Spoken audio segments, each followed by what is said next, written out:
the 21st of September 1899, Volume 2, Differences with Lady Obedience, the purpose of Louisa's state. Yet who would have said it? In spite of the fact that the wrong is hers and that she does not give me the capacity to manifest it, Miss Obedience took offence and began to act like a cruel tyrant, and she reached such cruelty as to take the sight of my loving good away from me, my sole and only comfort. It really shows that sometimes she also behaves like a little girl. When she has a whim for something, if she does not get it with good manners, she deafens the house with screams and with crying, to the point that one is forced to content her. There are no reasons, there is no way in the middle to persuade her. So Lady Obedience does. Bravo! I would not have thought you were like this. Since she wants to get her own way, she wants me, even stammering, to write about charity. Oh, holy God, you yourself make her a little bit more reasonable, because it really shows that one cannot go on in this way. And you, O Obedience, give me back my sweet Jesus. Don't cut me to the quick any more. I pray you not to take the sight of my highest good away from me any more, and I promise you that, even stammering, I will write as you want. I only ask of you the good grace to let me recover for a few days, because my mind too little can no longer take being immersed in that vast ocean of divine charity, especially because in it I can see my miseries and my ugliness more. And in seeing the love that God has for me, I feel I am almost going mad, and so my weak nature feels faint and can take no more. But in the meantime I will occupy myself with writing about other things, to then continue with charity. I resume my poor speaking. While my mind was occupied with the things already said, I was thinking to myself, what would be the purpose of writing this if I myself did not practice what I write? This writing would certainly be my condemnation. While I was thinking of this, Blessed Jesus came and told me, this writing will serve to make known who the one is that speaks to you and occupies your person, and then if it does not serve you, my light will serve others who will read what I make you write. Who can say how mortified I was left in thinking that others will take advantage of the graces he gives me if they read these writings, and I who receive them do not? Will they not condemn me? And then at the mere thought that they may end up in the hands of others, my heart aches with pain and with blushing for myself. Now remaining in greatest affliction, I kept saying, what is the purpose of my state, if it will serve as condemnation? And my most loving Jesus, coming back, told me, my life was necessary for the salvation of the peoples, and since I could not continue it on earth, I choose whom I please in order to continue it within them, so as to continue the salvation of the peoples. This is the purpose of your state. End of the reading. The 25th of September, 1900, Volume 4, The Power of Obedience. Obedience must be everything for her. Who can tell my affliction in being deprived of my dearest friend suffering? I admired, yes, the prodigious empire of holy obedience, as well as the virtue which the Lord had communicated to the confessor, who, by obedience and by signing me, had freed me of a malady which I considered grave, and which was enough to undo my body. But in spite of this, I could not help feeling the pain of being deprived of a suffering so good, which moved blessed Jesus to pity and compassion in such a way that I could make him come almost continuously. So when our Lord came, I lamented to him, saying, my beloved good, what have you done to me? You had me freed by the confessor, and so I have lost the hope of leaving the earth for now. Besides, Why make so many stratagems, putting Father in the middle when you could have freed me yourself? Maybe you did not want to grieve me directly, did you? And he, my daughter, how quickly you have forgotten that obedience was everything to me, and I want obedience to be everything for you. Besides, I put Father in the middle so that you would have regard for him as for my very person. Having said this, he disappeared, leaving me all embittered. How many things can Lady Obedience come up with? One has to know her and have to deal with her for a long time, not a short one, to truly be able to tell who she is. Brava, brava, Lady Obedience. The more one goes on, the more you make yourself known. As for myself, to tell the truth, I admire you, and I am even forced to love you. But I cannot help feeling huffy with you, especially when you come up with one of your big ones. Therefore, I beg you, O dear Obedience, to be more indulgent in letting me suffer. End of the reading. The 21st of September 1913, Volume 11. All things done with Jesus in his divine will become his own, with his same qualities, the same life, and the same creative power. This morning my always adorable Jesus made himself seen with unspeakable sweetness and affability, as if he wanted to tell me something very dear to him and very surprising for me. So, hugging me and pressing me to his heart, he told me, "My beloved daughter, all the things that the soul does in my will and together with me, prayers, actions, steps, etc., acquire the same qualities, the same life, and the same value. See, all the things that I did upon earth, prayers, sufferings, works, are all in action and will remain in eternity for the good of whoever wants them. My work differs from the work of creatures. Containing within myself the creative power, I speak and I create, just as one day I spoke and created the sun. It is as if this sun, which is always full of light and heat that never decreases, remained in the act of receiving continuous creation from me. Such was my work on earth. Since I contain the creative power within me, the prayers, the steps, the works which I did, and the blood which I shed, remain in continuous act of praying, working, walking, etc., just as the sun is in continuous act of giving light. Therefore my prayers continue. My steps are always in the act of running after souls, and so on with the rest. Otherwise, what would be the great difference between my work and the work of my saints? Now, my daughter, listen to a beautiful, beautiful thing, not yet understood by creatures.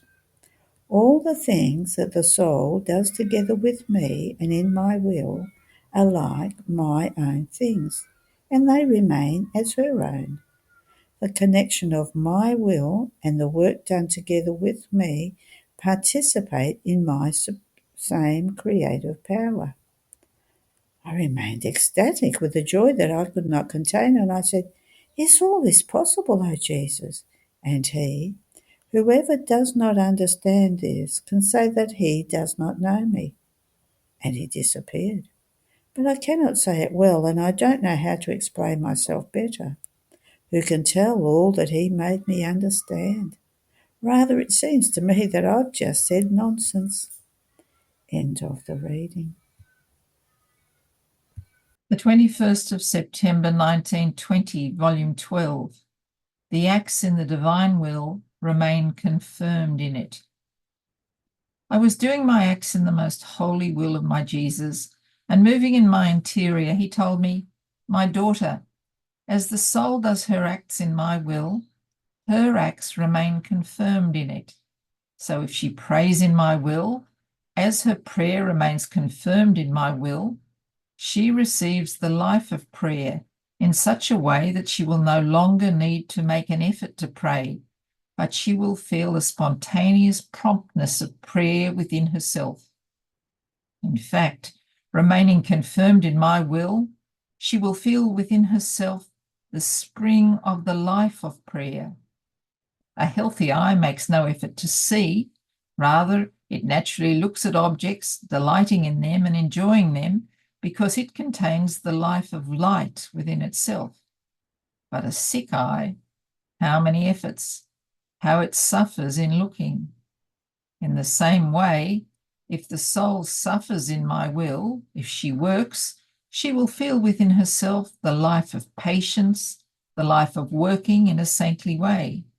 So, as her acts remain confirmed in my will, they lose weaknesses, miseries, all that is human, and are substituted by springs of divine life. End of the reading. The 21st of September 1921, Volume 13. Jesus wants to give his goods to his children. Jesus before Caiaphas. The working of the divine will is daylight. As I was in my usual state, my always lovable Jesus on coming told me, "My daughter, in what painful conditions creatures put me. I am like a most rich father who loves his children immensely, but the children, immensely ungrateful, while the father wants to clothe them, refuse his clothes and want to remain naked. The father gives them food, but they want to starve. And if they eat at all, they feed themselves with filthy and vile foods. The father offers them riches. He wants to keep them around himself. He gives them his own residence. But the children do not want to accept anything, contenting themselves with going wandering, homeless and poor. Poor father, how many sorrows, how many tears does he not shed? He would be less unhappy if he had nothing to give. But possessing goods and not being able to use them while seeing his children dying is a sorrow that surpasses every sorrow. So I am. I want to give, and there is no one who takes. Therefore creatures are the cause of my shedding bitter tears and of continuous sorrow. But do you know who dries my tears and turns my sorrow into joy? One who wants to be always together with me, one who takes my riches with love and with filial trust, who eats at my own table and clothes himself with my own garments. To these I give without measure. They are my confidants, and I make them rest upon my lap. After this I found myself inside of myself, and I could see new revolutions arise among different parties. And since these will be the cause of greater fights, my sweet Jesus told me, "My daughter, if parties were not formed, true revolutions could not occur, especially against the Church. In fact, if that party did not exist, the element against which to fight would be missing.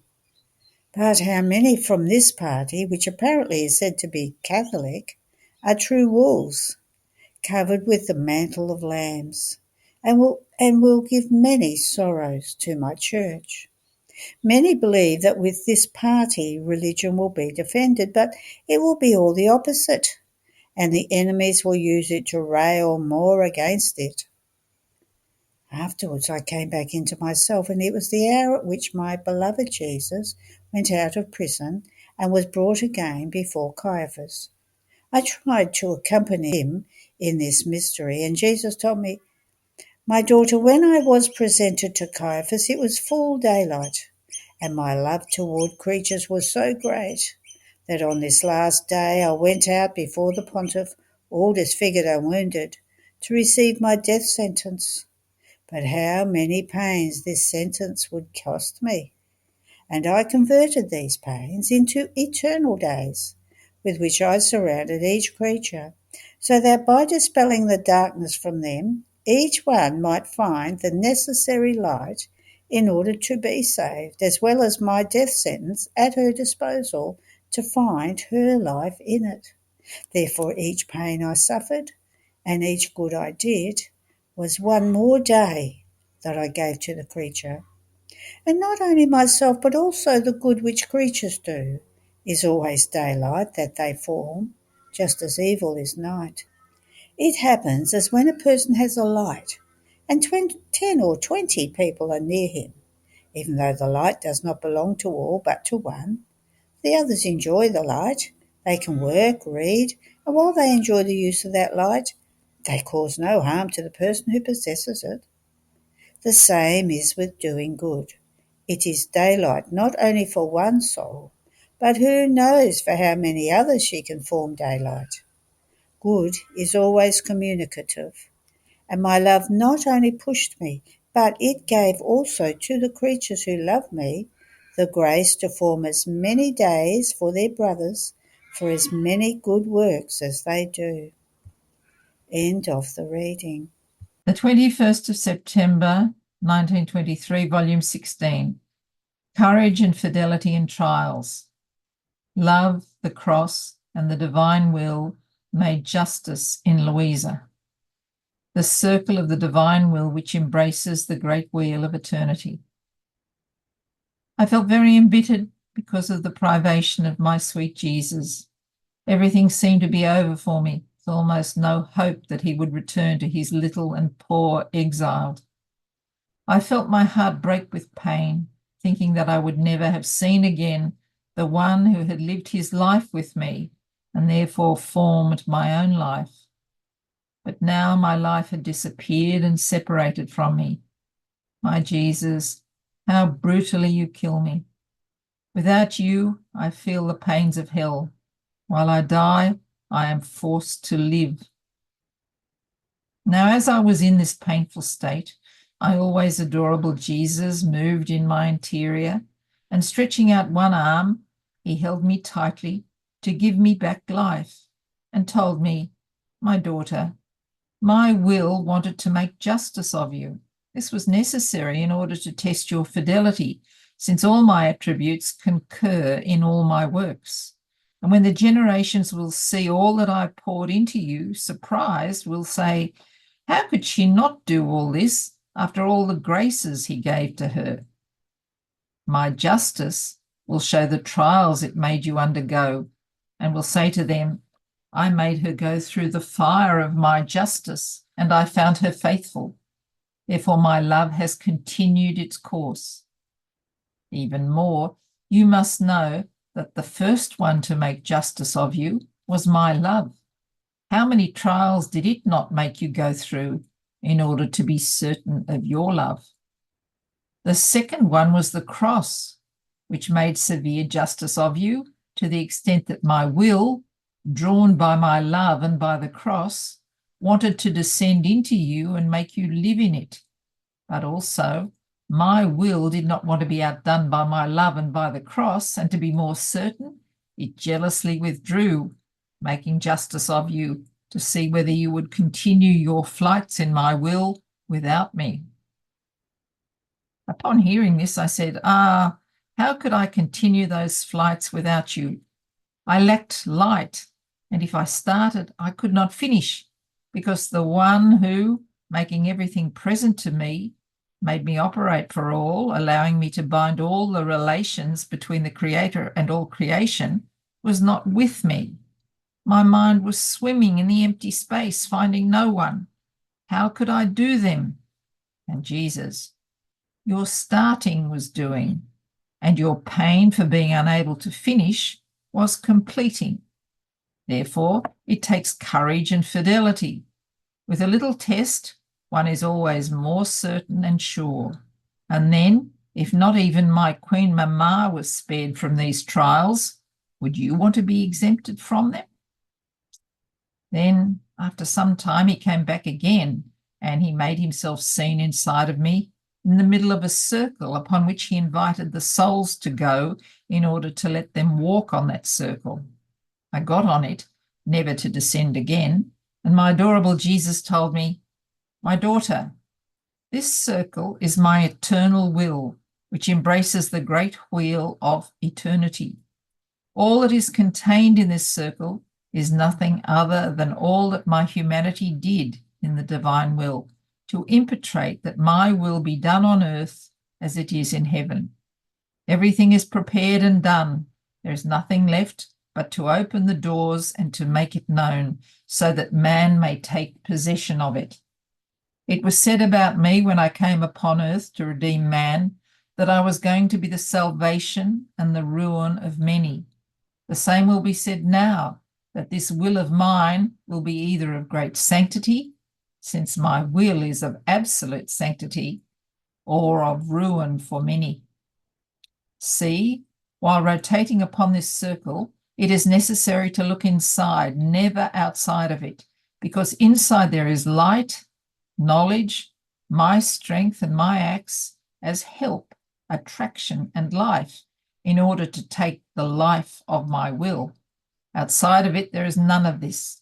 The creatures will find darkness and will fall into the abyss. Therefore, be attentive. Keep your gaze always fixed into my will, and you will find yourself with the fullness of the grace of living in my will. End of the reading. Take me, Jesus, take me now. I surrender all. I surrender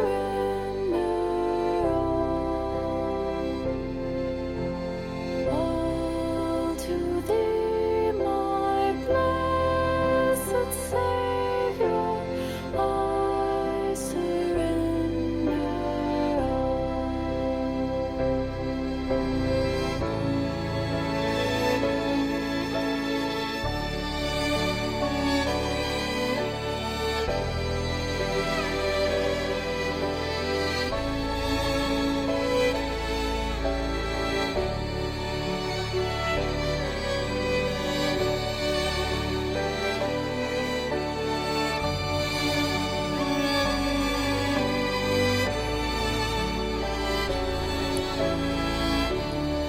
The 21st of September 1927, Volume 23.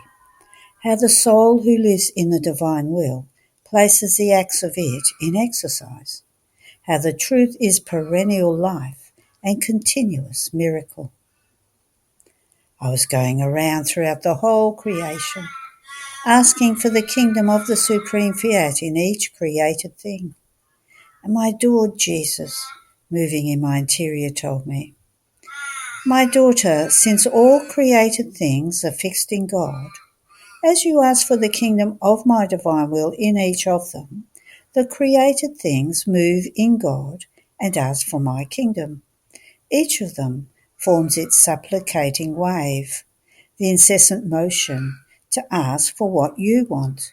And since created things are nothing other than acts come out of my divine will, and each act was given an office, as you ask for my kingdom in each created thing, you place all the offices of the acts of my supreme volition in exercise around the divine being, and you make our goodness, our power, justice and mercy, our love and wisdom ask for the kingdom of our will. In fact, each created thing contains a quality of ours, and we feel waves of beauty, of power, of justice, of mercy, of love, of wisdom coming to us one after the other, that with divine ways supplicate, pray, plead for the kingdom of the divine fiat in the midst of creatures. And in seeing ourselves being prayed so much by the very acts of our divine will, we ask, who is she who moves the will so great, with all its innumerable acts, to ask of us that we give our kingdom to creatures? And our acts answer us. It is the little daughter of the eternal volition. It is the daughter of all of us, who with so much love moves our acts to ask for what we all want.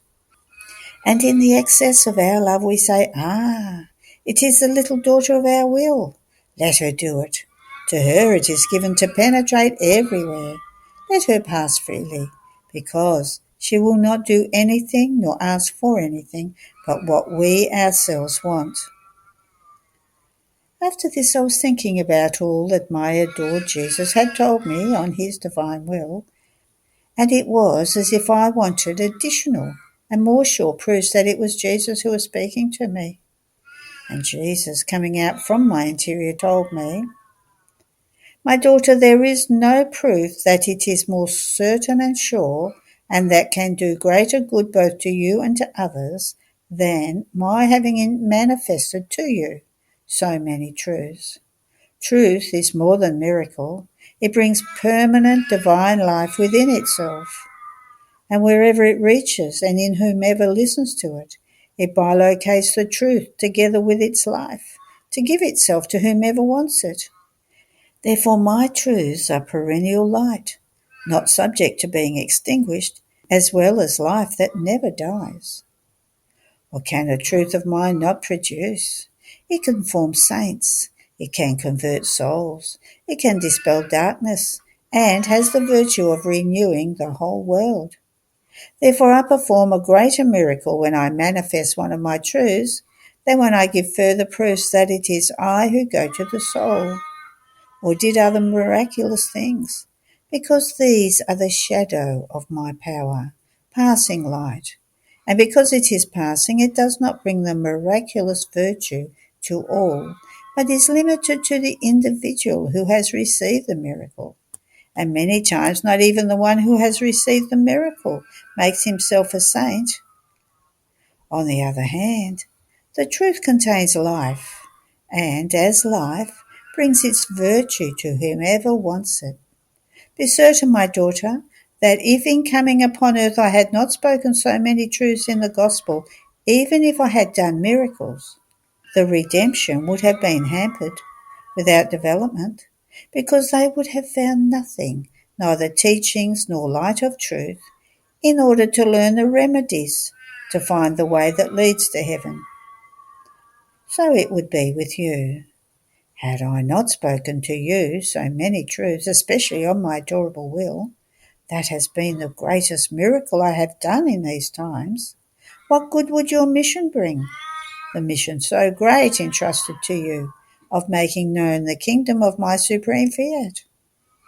On the other hand, because I have told you so many truths about it, my divine will can be known in the world. The order, the peace, the light, the lost happiness can be restored. All these truths will bring man onto the lap of his Creator, that they may exchange the first kiss of creation, and man may be given back the image of He who created him. If you knew the great good that all these truths I have spoken to you will bring to creatures, your heart would split with joy.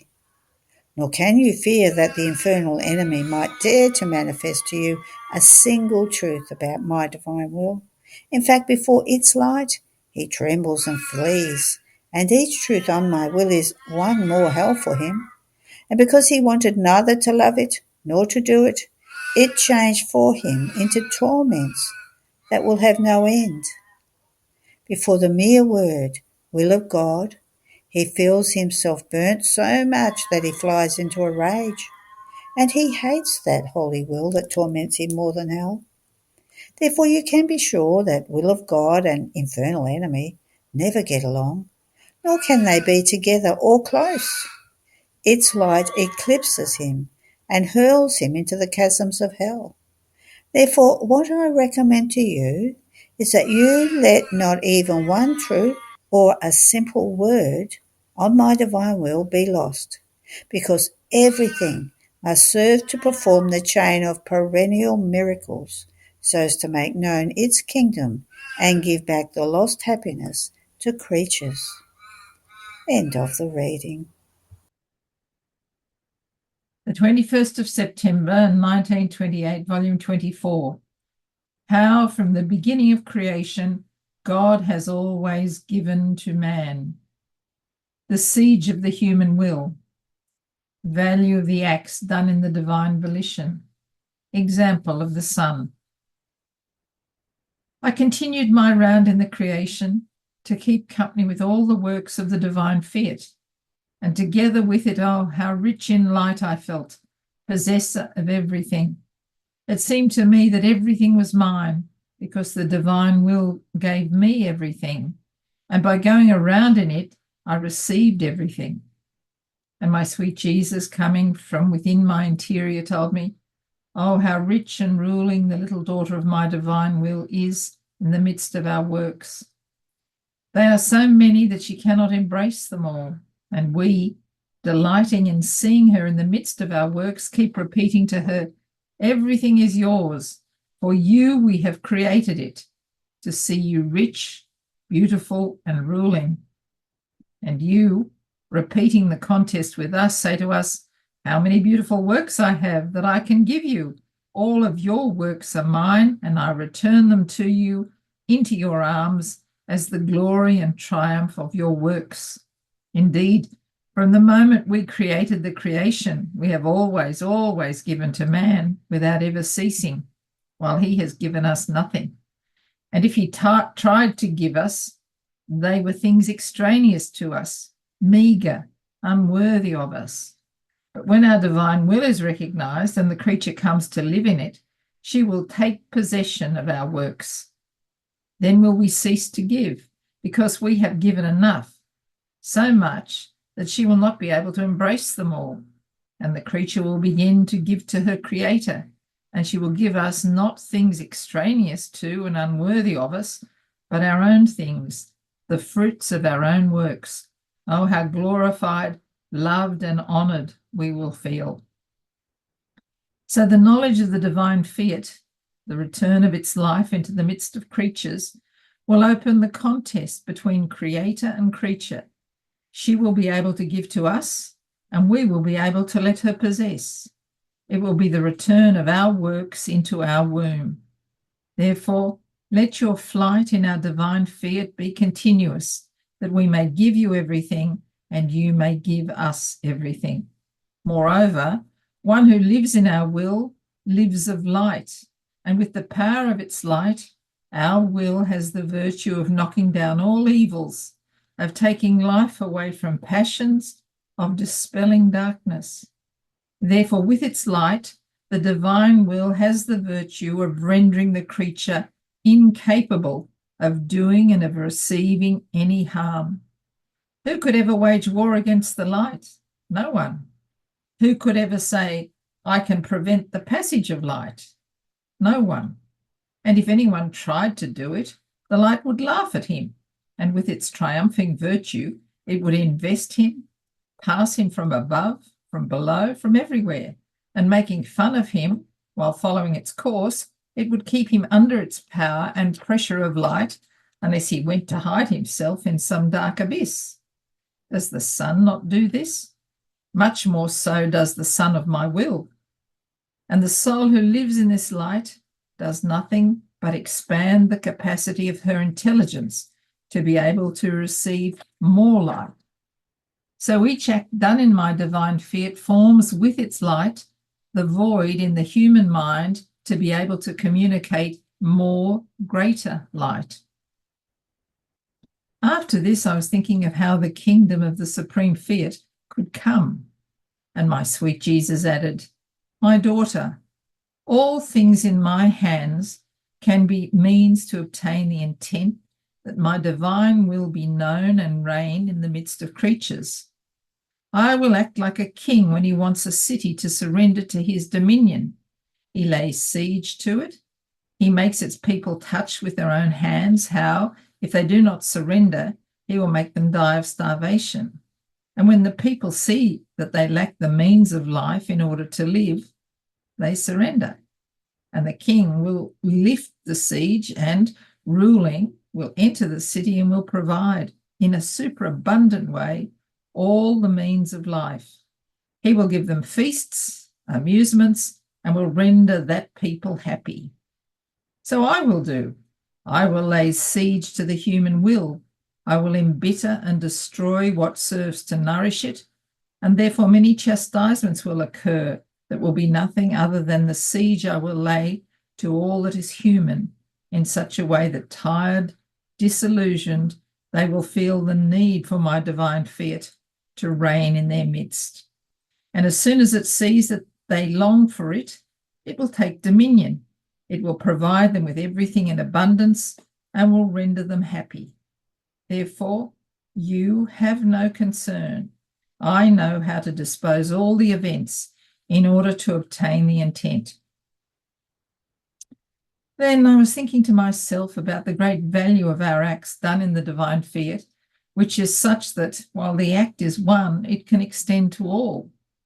And my sweet Jesus, moving in my interior, told me, "My daughter, just as the light of the sun with one single blow of light gives light to the whole creature in such a way that in the same instant and with one alone of its acts, it gives light to the gaze, to the mouth, to the hands, to the steps, to everything. Nor does it need to repeat its act of light so many times for as many members as the creature has, but one single act of light is enough for everything, so that each member and object may have its light all to itself. The same for the acts done in my divine volition.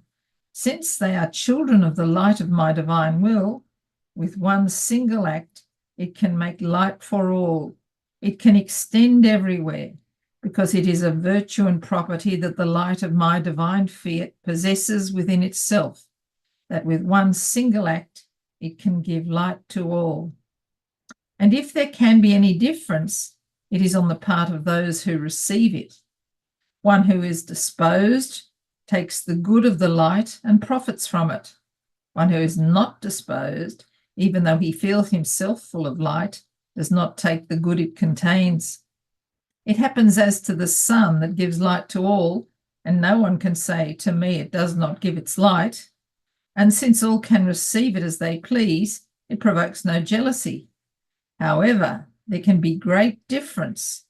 Some make use of the light in order to work, and they earn their profit. Some enjoy the light and remain idle, earning nothing. Some make use of it to amuse themselves, some to sin. The light does not change. It is always light and performs its office of light, but not all of those who receive it make a profit of it or use it in the same way. Such is my divine will and the acts done in it. They are always light, but those who profit from this light are the ones who are disposed." End of the reading. The 21st of September 1931, Volume 29. How the divine will forms the day in the act of the creature, and how by doing her will she forms the ways out, the doleful steps, the night of vigils. I was continuing my acts in the divine volition, and I prayed my highest good, Jesus, to make the sun of the divine will rise in each of my acts, so that I might give him in each of my acts the love, the homage, the glory, as if I were performing for him in each act of mine a day of divine light, of love, of profound adoration, communicated to me into my act by his own will. Oh, how I would like to say in each of my acts, whether big or small, I make a day for Jesus to love him more. But while I was thinking of this, my beloved Jesus, repeating his usual little visit to my soul, told me, "My daughter, my divine will is the true day for the creature, but in order to form this day, it wants to be called in her act, because as it is called, so it encloses itself in the act to make its divine day arise. It has the virtue of changing the act, the word, the step, the joys and the pains into most splendid and enchanting days. So my divine will is waiting, as the creature rises from her nocturnal rest, to be called in order to form its day of action in her. And since it is most pure light, it does not adapt itself to working in the dark act of the human will, but with its light it changes the act into daylight, and forms in it its splendid day, filled with heroic and divine actions, and with such order and beauty, worthy only of its vivifying and operative value.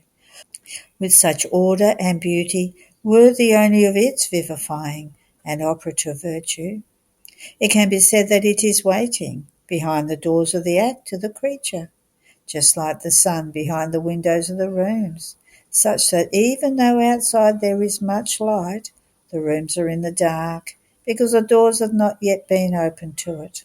The same for my divine will. Even though it is light that fills everything, The human act is always dark if my will is not called to rise in it. Therefore call it to rise in each of your acts if you want it to form in you its beautiful day, and I may find in you and in each of your acts my days of love that surround me with joy and with delights that will make me repeat, my delight is to be with the children of my divine will. I will spend my days happy in you, not in the unhappy night of your humour will, but in the full dwelling of my light and of the perennial peace of my celestial fatherland. Ah, yes, I will repeat, I am happy in this creature. I hear in her the echo of my day spent down here on earth, and the echo of my day that I do in my prison, in the sacrament of love, all packed with my divine will.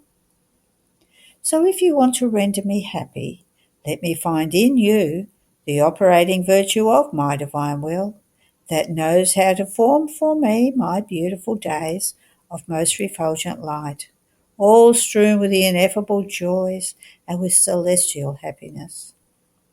More so, since the creature, even from the beginning of her creation, was placed by God in the happy and peaceful day of our divine will. Inside and outside of her everything was light, even more full midday. Inside her heart, before her eyes, above her head, and even under her steps, she could see and feel the palpitating life of my holy volition. And while it kept her immersed in the fullness of light and of happiness, it closed for her all the ways and the steps of human unhappiness.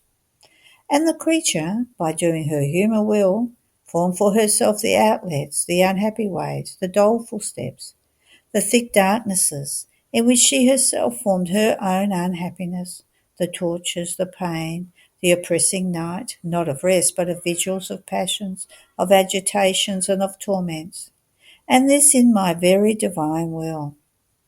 And this because since the creature was made only by it, and to live of it and in it, there is no place for her, either on earth or in heaven, or even in hell, outside of my divine fiat. So one who tries to live in my divine will closes these outlets.